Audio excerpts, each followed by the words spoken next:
What is that? A fox? Is that a weird animal down there? Just walk behind the car. Does it look like a fucking tiny wolf or something? I think it's a cat. Do you have cats in Denmark? No. That's a very big, scary looking cat. Is that a cat? That's a cat. It's a killer cat. Okay. It looks foxy though. That looks foxy. It's a foxy cat. We're on the island of Texel here. There's lots of wildlife here around. There's lots of wildlife.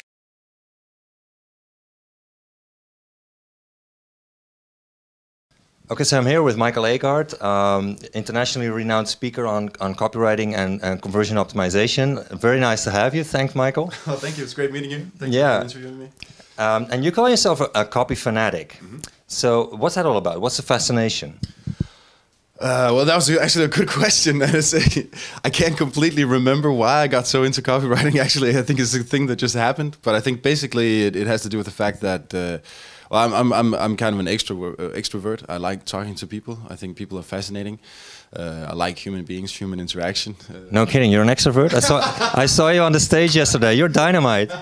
Thank you. So I think that's part of it, just having a fascination with human beings, and then at the same time I have kind of a natural and analytical side that I get fascinated by trying to solve problems, you know, and finding out reasons why. Why did this guy do that? Why did this person do this other thing? And then also, I mean, I in my background from business school, Copenhagen Business School, is I studied, my bachelor's degree was in business communication, and then my master's degree was in translation and interpretation. So that involved a lot of writing, and then I got more and more into the writing stuff, and then I had a translation company while I was studying, but I very, very quickly got fed up with, you know, just translating other people's shitty copy. I translated a book, and I spent so much time just rewriting the book and not translating it. And then I got a freelance job at an online agency. I knew nothing about online. That's about, I guess, 7 years ago or something. And then it just clicked. When I started doing the online stuff, it was just wow. Because all of a sudden, it was such a dynamic space, you know, and copy all of a sudden meant a lot. And that was just when SEO was kind of getting big. So everybody was kind of getting into the whole generating traffic aspect. And then I did that for a while and just started seeing that we're generating all this traffic, but the traffic doesn't necessarily become money. And that's a problem. And that's how I really got interested in working with what happens after you get traffic to a website. And then I learned about split testing, and then, you know, everything just kind of snowballed. And I became obsessed. Okay. And how about websites? Like, there's many websites that are using optimization techniques, A/B testing to improve their conversion sales on their websites. But what if a website doesn't have thousands of visitors each month and hundreds of conversions? Yeah. Like an entrepreneur's website, what should they do to improve conversion? Well, I think if you have low traffic, then qualitative research methods become even more important. They're always important, but they become even more important. I think online marketers have a tendency to focus on the quantitative stuff, because that's one of the great things about working on the internet, is that getting access to quantitative data is a lot easier than offline. But then people have a tendency not to look at the qualitative stuff. And the way I see it, quantitative helps you find out, you know, what's going on, what are people doing. But when you get to the why questions, you have to turn to the qualitative stuff to get into the minds of your target audience. So I'd say when you don't have access to the quantitative stuff, then focus even more on the qualitative. So that means spend time interviewing customers, surveys, reading reviews on competitor sites, anything that will help you get a better understanding of exactly what your target audience needs and wants and what they expect. And then, you know, work on your website from that. Because, I mean, with A/B testing, I would say, I mean, I used to do it wrong, because I used to test everything I could imagine, which is silly. It makes no sense. It makes a lot more sense to spend time doing your homework and preparing, you know, getting all the research, turning that into proper hypotheses before you start testing. So I would always recommend doing a lot of research before, but I'd say with a high traffic website that has a lot of conversions, it's you know, I wouldn't be quite as strict, because, you know, you have room for it. But on a small website where you really don't have room for it, then you really have to focus. So another thing you could do is you could focus on running site-wide split tests, for example. We were just in a session now where Craig mentioned that, but that's something that I've spent a lot of time doing myself. Is you try to accumulate traffic. So instead of just testing individual pages, you could go for example, if it's an e-commerce platform and you have, even if it's a small one or one that just started, you don't have enough traffic, you'll probably have a lot of product pages. And if you get 10 visits every day on those, then you can, across 100 pages, across a month and so on, then all of a sudden you might have enough traffic to start running, proper split tests. Okay, so can you give another example of a site-wide split test? What site-wide elements could that be? Well, for example, it could be a sign-up form for a newsletter, for example. So a lot of people just, for e-commerce, getting people on a newsletter is, very, very valuable. So instead of just having the newsletter join here, you could say, actually present it as a value proposition. What do you get by signing up? Get 30% discount or whatever. And do this on all pages. Yeah, well then if it's an element that's site-wide, you have the box on all the pages, then you run a site-wide split test. So you test it on every single page. It could be well, on some e-commerce websites, what I've tested has been, for example, close to the button, where you add to cart, put some USPs in there, answer some questions, what's the return policy, how much do I have to buy for in order to get free freight, is there anything else special you're doing better than anybody else? Give them some reasons, and that you can run that across all your product landing pages, for example. It could be something like button copy or the shape, the design of your buttons on an e-commerce website, again, site-wide. There's tons of different things. Stuff at the top of the page. It might be you could try a different tagline or value proposition. There are tons of different things you can work on. But again, if you have very little traffic, then you really need to make sure that the test you're running makes sense, and you're not just going, well, today I think it would be interesting to try something red on our sign-up form. You need to make sure that it makes sense. You need to make. And when does a test make sense? Well, a test I think makes sense when you have you've done your homework. So you've gone through data. You've what kind of data? Well, I mean, again, if you have low traffic, then the quantitative stuff will be more difficult. But definitely make sure that you're tracking stuff in analytics. Make sure that you know which pages have the highest exit rates or bounce rates, which ones have the highest page value, build funnels, find out where people are dropping off. There's people go from the home page to the product overview page, and then only 1% goes to the product page itself. That probably means you have a problem there. Then you could do maybe a usability test and find out what's going wrong. You could interview people. So just make sure that you have an informed decision and that you can build a true hypothesis. So you say, this is the change we want to make. We expect it to have this impact in the minds of our prospects, and it will then in turn impact our conversion rate in this way. So that's really the way you build the hypothesis. Those three steps, the change, what is the effect in the mind of the prospect, what's the effect on the conversion rate. And when you put those things together, then you can also start to examine whether it makes sense. Does it make sense that by doing these, this one thing, it will have this effect, and then it will impact the conversion rate? And in many cases, if you build a hypothesis like that, you'll be able to see whether it sounds reasonable or not. Okay. But of course, experience plays a role there as well, I'd say. And speaking of experience, you've done a lot of A/B testing, copy A/B testing for a lot of companies. And I really like to go quick and dirty. Like I know what you mean about testing hypotheses and stuff like that. But what if we went quick and dirty for a while, low hanging fruit? On what are many websites? What are many websites doing wrong copy-wise that you can almost guarantee that a website can improve on? Are there any favorite examples? Give people the information they need in order to be able to make the decision you want them to make. And I think I don't subscribe to rules. I don't believe in them in optimization. I believe in different what's it called? I lost it there. I think what's it called? Principles. Cut that out. I don't believe in. Yes, I don't believe in rules, I believe in optimization principles, because a rule, for example, would be always have the call to action button over the fold. And I've seen many cases where is not what worked best. So a principle would be, put the call to action where it suits the decision-making process of your potential customers. So that what I see is that if it's a low scrutiny offer, it's very easy to make the decision. People are highly motivated. Well, then put it at the top of the page. Vice versa, if it's something with a high complexity level, you need a lot of information to understand it, to be able to make the right decision, have it lower on the page. But when we're talking about principles, what I see is a lot of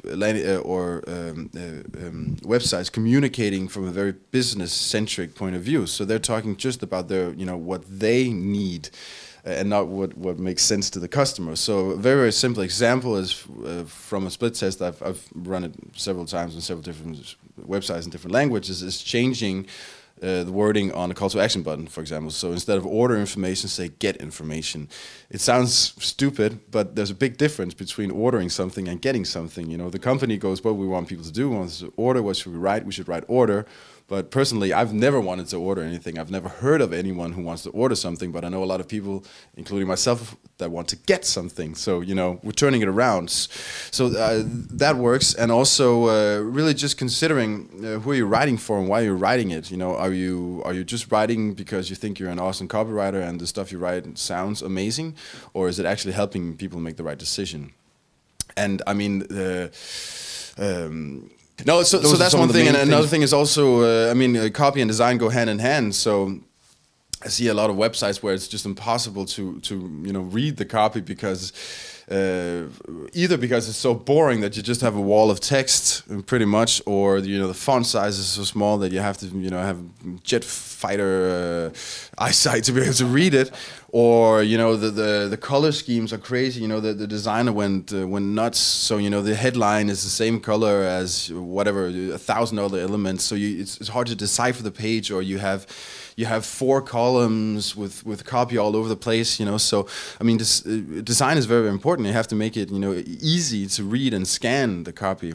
One thing I've seen work a lot also on websites is actually prioritizing like the information hierarchy of the page. Like you would have a visual hierarchy, you have an information hierarchy. So that means that when you build your pages, make sure that the headline makes sense, and that that kind of captures the essence, that you have a value proposition, and then I usually or often use a model that's a headline, subheader, bullet points, image, more stuff, and then you can go like lower and lower on the information hierarchy. So you try to get all the most important stuff up at the top of the page. So if only by reading the headline, the subheader, and scanning the bullet points, I'll say, okay, to get the most important information, the need to know information there, and then you can build a long page where you get all the nice to know information, and that at the same time helps with different personality types. Some people might spend a lot of time on the page. Some people have make decisions a little bit quicker, and they might just want to scan it.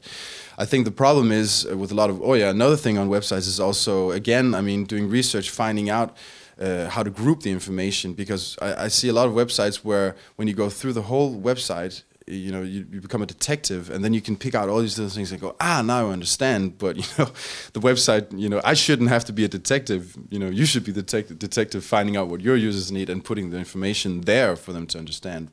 Also, another thing I see often is if I get a new client, in many cases there's tons of good copy, or there might be a great headline or value proposition somewhere hidden in there. But it seems that a lot of copywriters anyway, or companies writing copy, don't kind of go through those basic exercises. It almost seems like it's a creative process mostly, and not a very analytical process. And I think that's the important part, is being able to do both. You have to be able to write.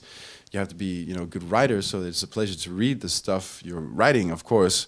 But at the same time, you have to be analytical, because you have to find out exactly what to put on there. And I'd argue that if it's not helping your customers make the right decision, then it shouldn't be on the page. Then that's not good copy, in my opinion. Okay.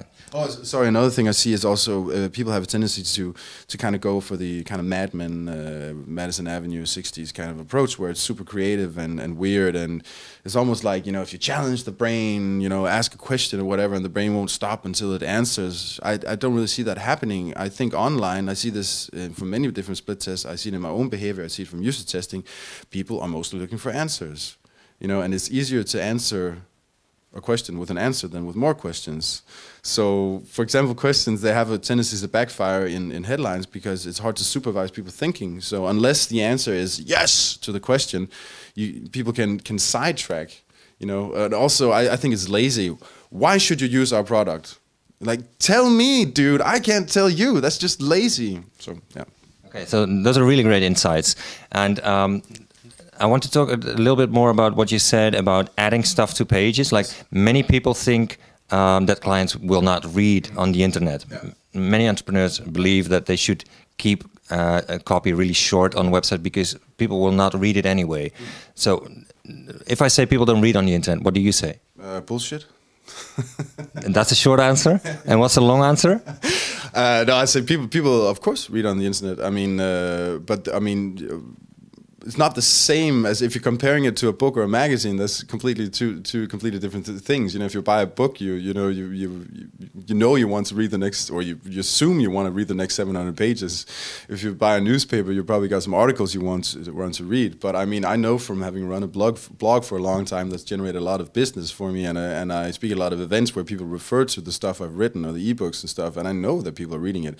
That's of course articles on blogs, but still, I mean, on websites. People aren't going to read it just because you put it there. I mean, that would be insane to assume, and it depends on the context. But I think you presented an example yesterday in your talk where you showed an A/B test for a page. I think it was like for TVs or something, where adding a lot of copy to the page actually improved conversion. How did that go? Well, I mean, it depends on the product and the offer. If it's high scrutiny level, high commitment level, it's expensive.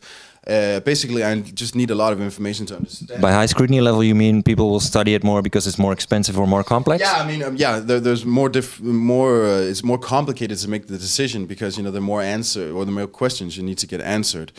So in those cases, you need to have that information on the website for people to be able to make a positive buying decision. I mean, you guys watching this will probably understand it from or recognize it from your own behavior, but I have many times not been able to make a positive buying decision because I didn't get the information I needed to understand. And a lot of cases it's also about answering what happens after I say yes. If I click the goddamn button, what's going to happen? Rarely do people answer those questions. I wear ties all the time. I wear skinny ties. I've abandoned a lot of shopping carts on online tie stores because they don't tell me how wide the tie is, and that one line of copy makes it impossible for me to make the right decision because I don't want to wear it if the tie is 15 centimeters wide, even though it looks good on the website. And again, design and copy go hand in hand. So you need to be able to design your pages in such a way that it's actually easy and attractive to read the copy. And also, you need to understand, again, like I was talking about before, the information hierarchy. So you take some of the most important stuff out and put that at the top of the page in the form of bullet points, headline, subheader, supported by an image, for example, and that makes it very easy to get the gist of what's going on. And then also building, white spaces is a good thing, images is a good thing, anything to make it a little bit lighter, shorter paragraphs, a larger font size. I'd probably go up to something around 14 or 16 just to make it easy to read. That's huge. It's huge. And right now I'm in Denmark, for example, most online newspapers have gone up to font size 16. I think that's a pleasure. It's great to see because that's another thing is that people have the tendency because they have this assumption that nobody wants to read on the internet, so we have to make it appear as if we have less copies. So let's go to font size 7 and have no line spacing and just put everything in one chunk, which is a total backfire because that just makes it so much more difficult to read. But again, I mean, as a rule of thumb, I would make my copy as short as possible. Because short attention spans and so on, we don't want to bore people. We want to give them the information they need. So I try to make it as short as possible. But I'd rather also for headlines and stuff, I'd rather write a longer headline that is relevant and that conveys value than something that's so short that it doesn't make sense. So it's always kind of a balance, I'd say. So make it as short as possible, but make sure you have answered all of their questions on your product page, because otherwise they will just not be able to say yes to your proposition. Yeah, totally. And again, I think what happens a lot of time is people are just acting on their own assumptions or on best practices or weird rules that I don't know where they came from. In a lot of cases, and again, it's about being analytical and challenging those conventions out there and actually understanding what's going to work for me. And a large part of that again is also talking to your customers and saying, well, what I do with clients anyways, and in some cases these are bigger clients where they have, for example, customer support. I'll ask them, or a sales department, I'll ask them, what are the top 5 questions you get? And if they're getting those 5 questions again and again and again, that means that information is not easy to get on the website or on the landing page. So of course you need to work with those. I had an example yesterday. I think it's a great example. I shared an office at one point with a startup. They had a complicated product, and there was next to no information on the website. And I said, well, you need to put more information on there. And the reaction was, no, you don't do that on the internet. And then I listened to the guy talk to a client one day, and they had like an hour-long meeting, and he asked question after question after question related to the product. And so I say to the guy afterwards, I said, wow, that was a lot of questions. He said, yes. I said, is that normal? He says, yes, I always get about 20 or 25 questions. I say, okay, what makes you think that people don't have the same amount of questions when they see your product online? And of course you have to answer the same questions, because that's just a natural part of understanding the product and being able to make a positive decision. Yeah, that was one of my favorite bits in your talk yesterday. Yeah, that was really cool. So when you want to start optimizing your website and you have a lot of ideas of stuff to test or stuff to change in order to get more sales or more conversion, how should you prioritize your ideas? This is a question I got from I think it was from Twitter. So how should you prioritize? What should you do first? Well, there are many different ways of doing it. It also depends on the type of website you're running. I mean, lead gen, I would say, is different from e-commerce or anything where you have like a checkout funnel you need to go through. So let's take lead gen, for example. What should be something to focus on first to optimize? Well, for lead gen, I mean, in a lot of cases you'll have landing pages, and you'll probably have a contact form on those landing pages. You're generating leads. So that's kind of what I see as kind of a unique thing on lead gen anyways. So the form itself is very important. There are many things you can do with forms, and now this is not just copy related, but well, kind of copy related anyways. It's just a little thing like how do you align your field labels with the fields? How much information are you asking? How should you align your field labels? Well, I mean, from testing and from having seen usability cases, what I see working mostly is having either top aligned or left aligned. If you right align them or put them in field, 2 things can happen. People use the white space in the fields to navigate after. So if you have a large form where you have in-field labels, it makes it just harder to scan and get an overview of the form. Top aligned is very easy because then you only have one scan direction. You just have to go vertical because the field labels are on top of the fields. And if you go and left align, and there's very far between the label and the field, so you have to, it's hard to read. And if you put them over here, if you right align them, they're right next to it. I mean, aesthetically, you would probably assume that you need to have it left aligned, but right aligned is just. So there's always, a lot of different things that go into it. But top aligned or right aligned is, in my experience, the best. And also think about this. This is copy related. How think of it like this: a field label is a question, and you use the field itself to answer that question. So what are you saying? Is it one word? Orders you're giving people. In some cases that makes it harder to understand. It says weight. And you're like, well, it's probably the total weight of the order, or what isn't. Then you might as well just write what is the total weight of the goods or whatever. In some cases it helps to ask real questions like that. I like to think of forms. This is copy related. I like to think of forms as actually a little landing page within the landing page. So the form should be able. It should make sense. if you take it away, if you only read that without the rest of the page being there. So the form needs a headline. It needs its own value position. In many cases, it needs its own subheader. Of course, there's field labels and fields in there, and then there's going to be a button also. And you know, the button needs as much attention as any other call to action button. Copy-wise as well, you might have a privacy policy in there. You know, there's different things to consider. So consider that a little page and make sure it makes sense by itself. That's such a great insight. Like, and just consider very easy to remember too. Consider the form to be a landing page inside a landing page. That's really cool. But for lead gen, I'd say for landing pages, I mean, yeah, so those are some of the basic aspects. And then again, I mean, think about the information hierarchy. You know, if you get people to land on the page, how do you make sure that they go, yeah, this is relevant, I get this is for me. How do you make sure that, you know, they can understand, you know, the main gist of what is going on very, very quickly. Make sure that you give them a value proposition, something. I mean, they will probably be looking for answers to some form of question, some form of solution. Make sure that you make it clear that you have the right solution for them right away.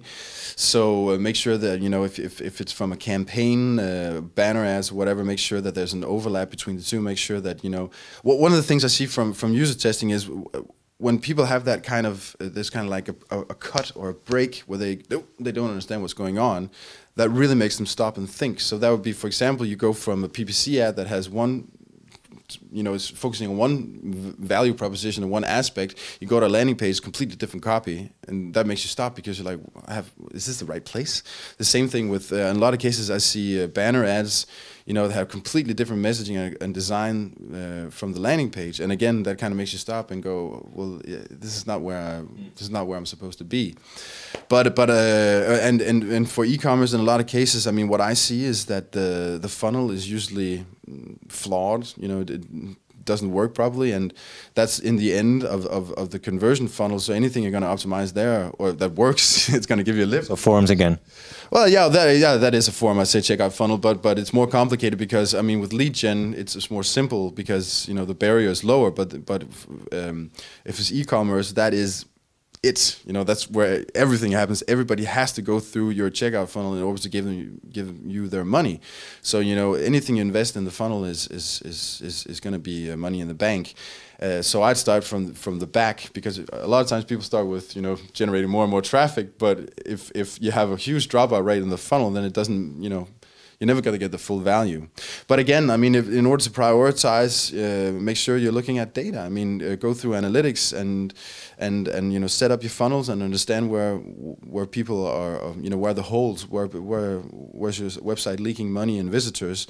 You can go through analytics and look at landing pages that have you know, a high amount of traffic and a high bounce rate. Well, then obviously something is going wrong here. They're not, you know, getting what they need on the landing page. And then you can do interviews with the customers. You can do interviews on the product level and the website level. I'll usually start with product level because I'm maybe not particularly interested in what they think about the website. I just want to know fundamentally how are we communicating. And in many cases, what the company is communicating is fundamentally different. You know, what the company thinks that people need to hear is usually very, very different than what people actually need to hear.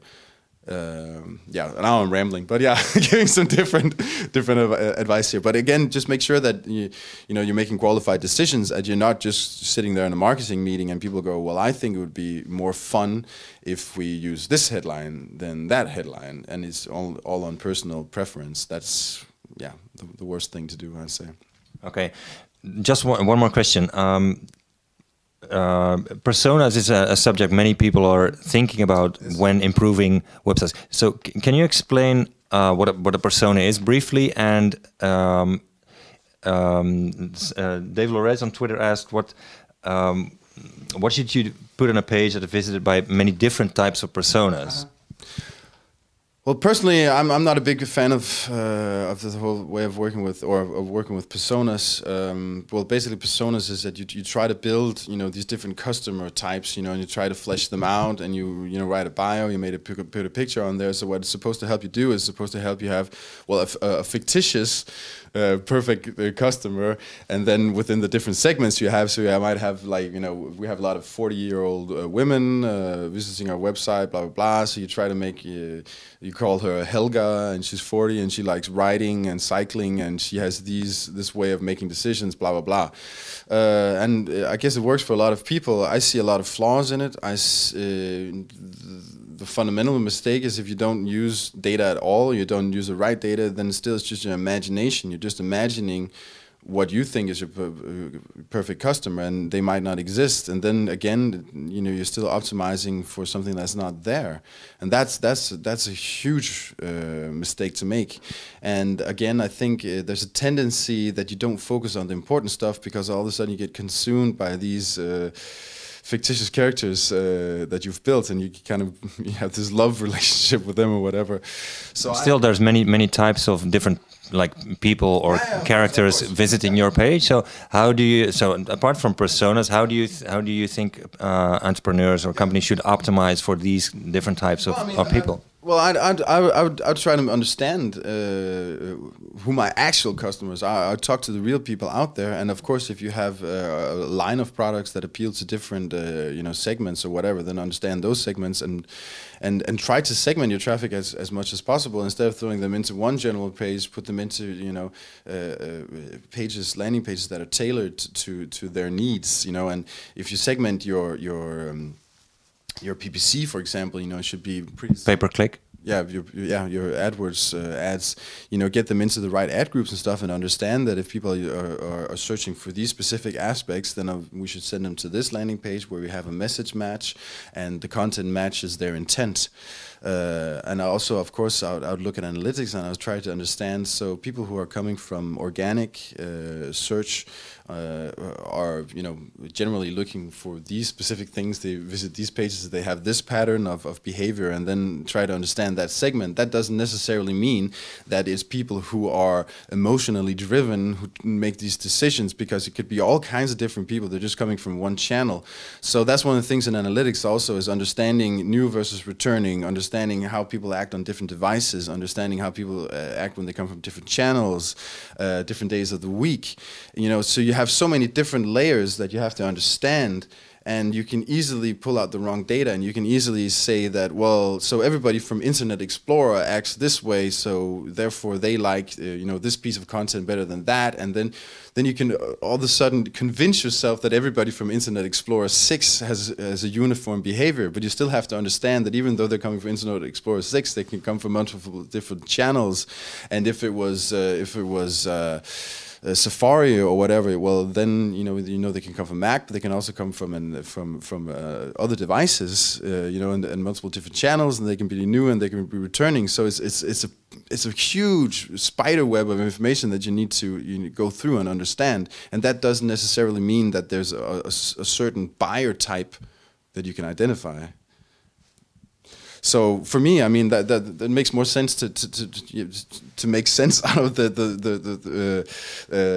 data you have in analytics, and then actually talk to the real people out there who have experience with your product. Talk to 5 customers who've converted within the last month. If you have the luxury of having a sales team, a customer service team, talk to them and put people into or certain visitor types into more broad categories. But just be careful with jumping to conclusions and building very, very specific characters who just might actually be leading your attention towards something that is not relevant and that makes no sense in the real world.